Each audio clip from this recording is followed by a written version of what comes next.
Hey little darlings, today we're going to talk about the Phillips curve, the Lorenz curve, and the Gini coefficient. The Phillips curve was developed by this economist. His name was William Phillips, and he was from New Zealand. And so that was kind of fun to see his picture. Maybe someday you'll have a picture of you and whatever economic concept or curve you develop. Okay, so William Phillips said there's a relationship between, a trade-off between unemployment and inflation. And what do you think that relationship is going to be? All right, so take a look at the graph on the right. And when you're looking at the x-axis, you see unemployment rate. And that's basically the quantity of people who don't have a job.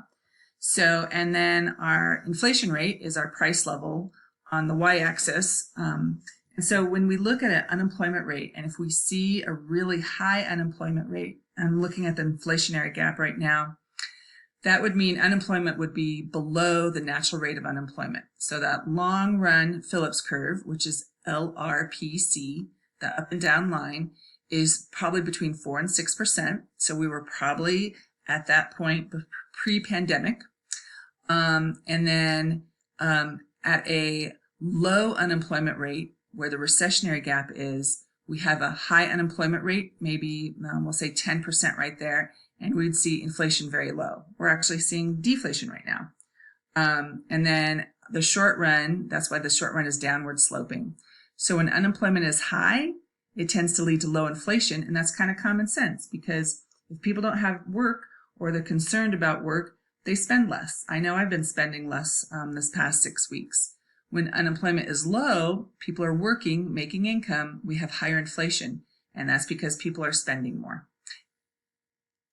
All right, so these two graphs are showing you the relationship between the Phillips curve on the left and then the aggregate supply and aggregate demand curve on the right. So that part's a review. Remember, real GDP is on our x-axis, and then we've got the price level. And then looking at the Phillips curve, we're looking at unemployment and rate of inflation. So if aggregate demand increases, it goes to the right, or it decreases, this is going to be movement along the short-run Phillips curve. Now, if the aggregate supply curve increases, shifts right, which is what our curve is showing on the right, the entire Phillips curve is going to decrease, shift left.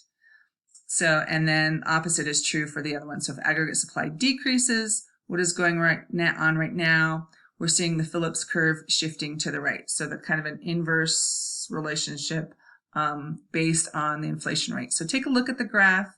If you kind of work through it, I think it makes more sense.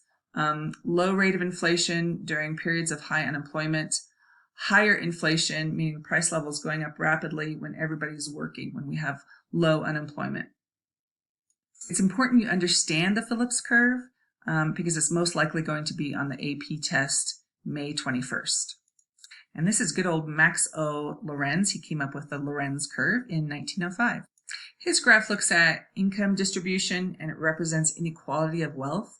The line of equity would be if we were equally distributed as far as wealth goes. This is Gini. He came up with the Gini coefficient.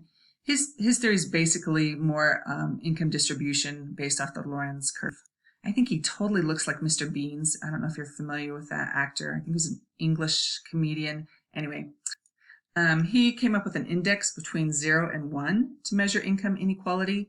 0 would be a country where everyone earns the same, and 1 would be a country where one person earns all the money. So every country has a different number. I seriously doubt you will have any questions on the Gini coefficient or the Lorenz curve, but it's kind of interesting. If we had more time, we'd probably look into it a little bit further in depth. So the focus will be more on the Phillips curve for the AP exam.